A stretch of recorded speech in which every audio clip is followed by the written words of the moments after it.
Hello and welcome to my channel In Search of Wonder. My name is Anne and today I have some recommendations for the March prompt in my Reading the Classics challenge.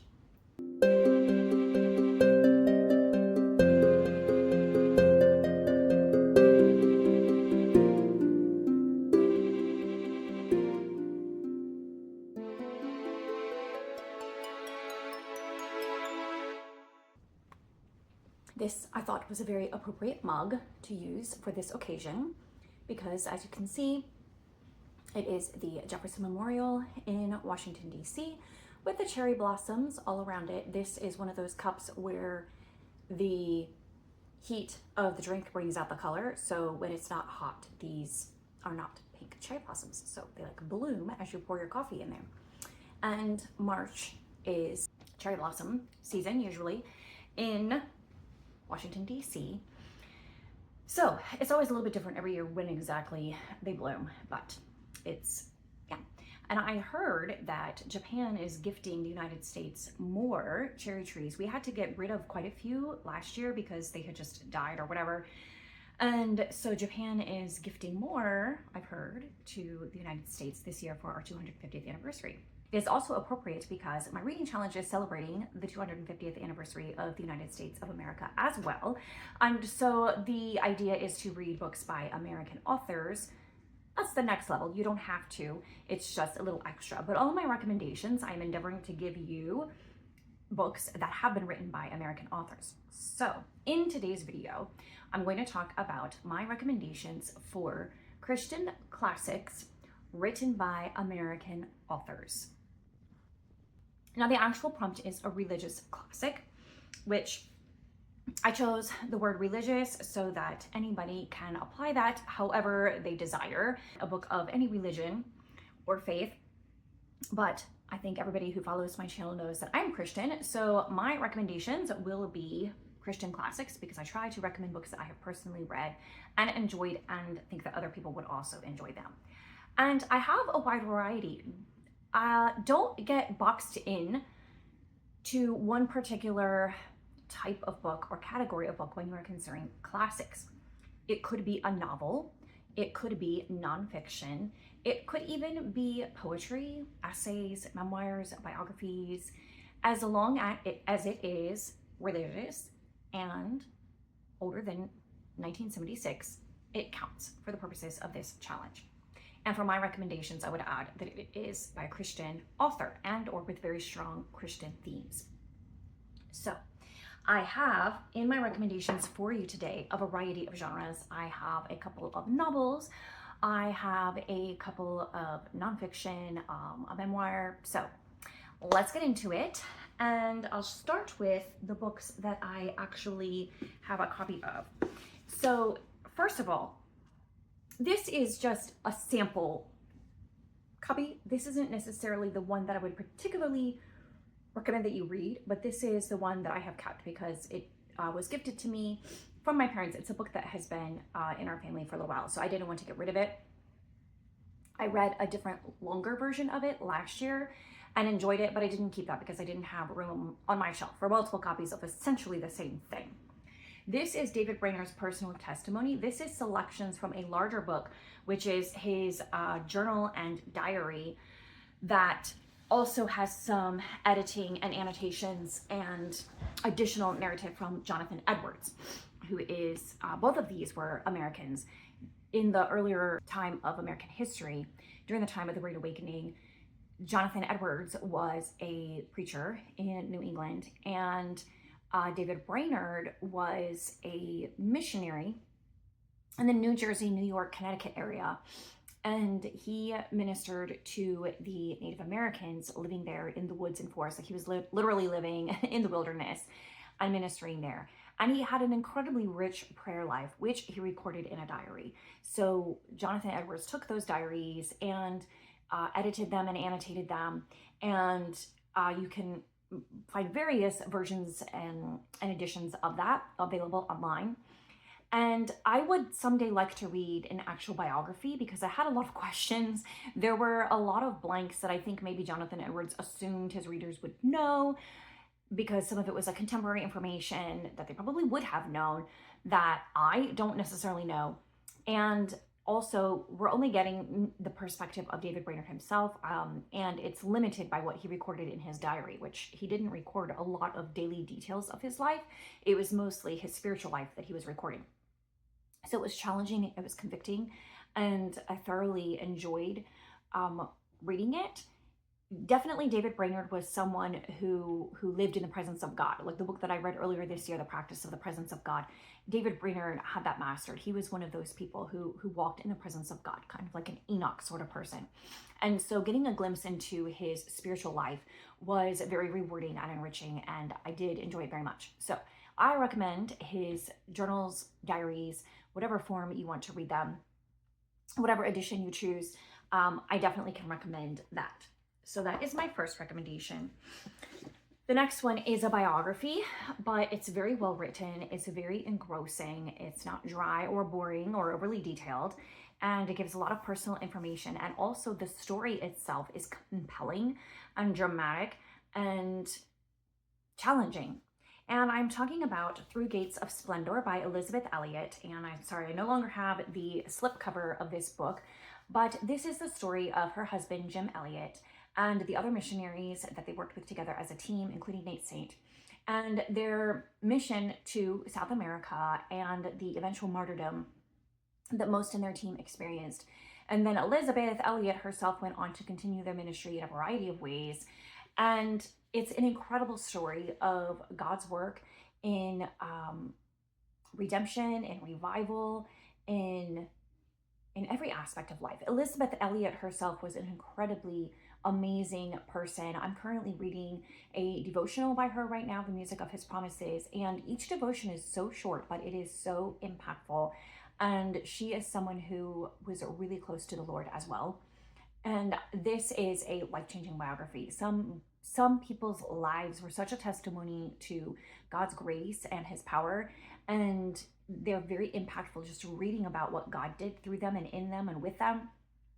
This is one of those examples, definitely worth reading. I have a feeling that Jim Elliot was quite possibly a very difficult person to get along with on a daily basis in life, because he was very passionate and had very strong convictions. And that can often get in the way of relationship with people, because not everybody wants to live with such passion and conviction. And I have a feeling that he might have been a person like that, but that was a great strength for him, and that enabled him to do great things. So this was a very good book that I highly recommend, and it was published, well, like I said, David Brainerd was in the 18th century, and maybe early 19th century at the latest. And then, no, it was before the Revolutionary War, so it would have been the 18th century. And then this one was published originally in the 1950s. So it fits well within the range of classics for the purpose of this challenge. And the next one that I have is one of my personal favorite books. It is a novel that has been probably the most impactful novels in my life. Sometimes nonfiction can have more impact, more life-changing, can be more transformative, but fiction can as well. And this book is an example of that. There was a time period in my life where I read this book annually. I'm very familiar with the story and the characters in it. It moves me to tears every time, but there are also places where I laugh out loud. And the ending is a little bit quick and abrupt, but it's still heartwarming. You see the growth of the character throughout the story, the growth of many characters throughout the story, but primarily our main character. You see her growth and her development as a person, and as she learns so much about herself and about service and about love and compassion. And it's just very moving and very heartwarming and life-changing. And that is Christy by Catherine Marshall. Once again, I don't have the slipcover, but I read this first as an older teenager, I don't know, probably 18 or 19 years old. And I was actually about the age that Christy is at the beginning of this story. And it was very moving. It was very challenging and inspiring. And I have reread it multiple times since then, like I said, and I will read it again at some point. This is a book that I will keep for a long time. And this was originally published, let me see, 1967. So a mid-century modern Christian fiction classic, essentially. It is based on a true story, although it is not strictly biographical. So that also adds to its depth when you realize that so much of this is based on reality. It may not be strictly the linear life of Christy, the person. A lot of what she experiences and did happen in her life, but it's not necessarily a straight linear biography of her life, but it is all based in reality and things that actually happened. And so it's very impactful in that way as well. Another book that simply has to be mentioned in a list of recommendations like this one that I'm giving you today, and that is Uncle Tom's Cabin by Harriet Beecher Stowe. Quite possibly the most impactful novel in the United States of America ever. Abraham Lincoln credited it with bringing about the Civil War, which is a good thing because that was the impetus for ending slavery, and that was the reason why he credited it with that, because Harriet Beecher Stowe stirred the emotions of people through her book, stirred the emotions of people regarding the evil of slavery, and it began to turn the tide of sentiment and feeling in America against slavery. And it was a very impactful book in that sense, and it still has impact today, wide-ranging impact culturally and socially and politically.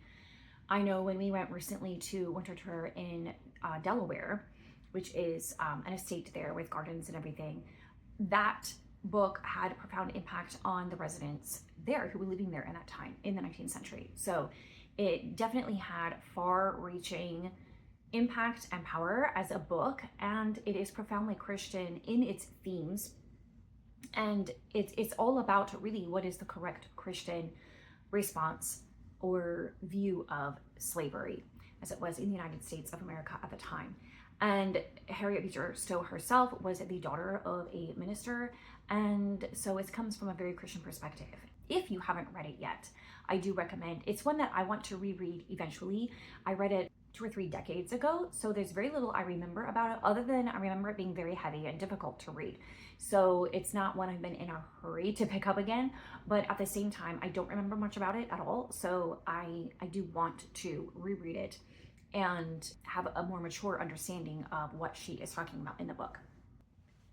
The last one that I want to mention is a classic Christian nonfiction written by A.W. Tozer in the 20th century, and that is The Pursuit of God.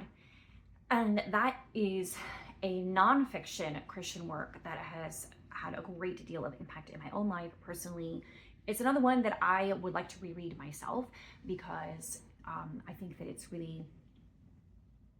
just really encouraged and challenged me in my walk with the Lord, in my pursuit of God. And I really like the way A.W. Tozer writes, and I like his grasp of doctrine and of Christianity, of a relationship with God. And so I want to read more by him, first of all, but also I want to reread The Pursuit of God. And everyone who I know has read The Pursuit of God has raved about it as being one of their favorite ever Christian nonfiction books. So I definitely highly recommend that one and encourage you to read it if you haven't yet. As for what I'm going to read, I literally have no idea. No idea. I would love to read something that I have on my shelf right now, but I don't know that I have anything other than books that I would reread. So I'm not sure that will work. And I haven't even decided if I want to go the nonfiction direction or the fiction direction. If I go the fiction direction, there is one book I'm thinking of. Actually, okay, there's a couple options. One is a book that I kind of vaguely heard of, but didn't really know much about. It was also popular at the time that Uncle Tom's Cabin was written. It was like the second most popular book in the United States.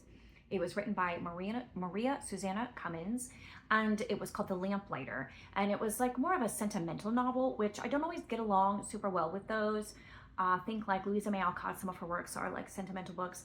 I don't always get along with those. And it's like a girl's coming of age story. And it's about the man who basically adopts her from a terrible life.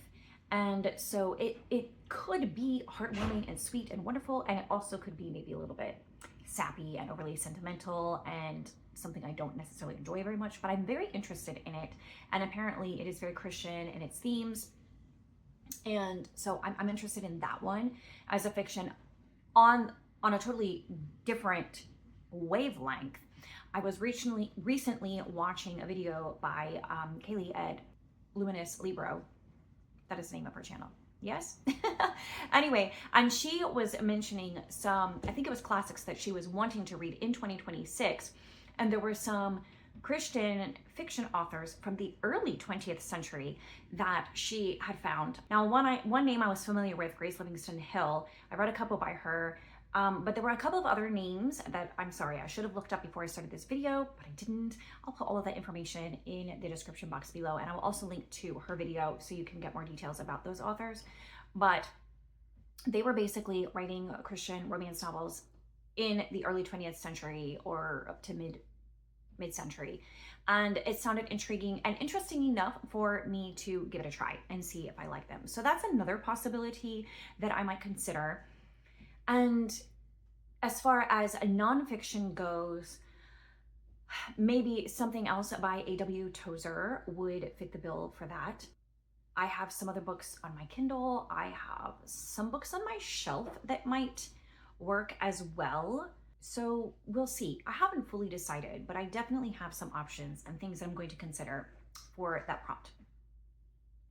Additionally, I wanted to say, if you didn't want to stick with strictly American authors, I have a whole video of Christian classics, 5 centuries of Christian classics that I have personally read and really loved and enjoyed. And I will link to that in the comments below or up here in the cards. And you can find that and get some other recommendations of classic Christian fiction or literature, not just fiction. There's some poetry in there as well and some other genres that you may find interesting and might be something that you would like to read for this prompt in March. So those are my recommendations and my thoughts about what I might possibly be getting into.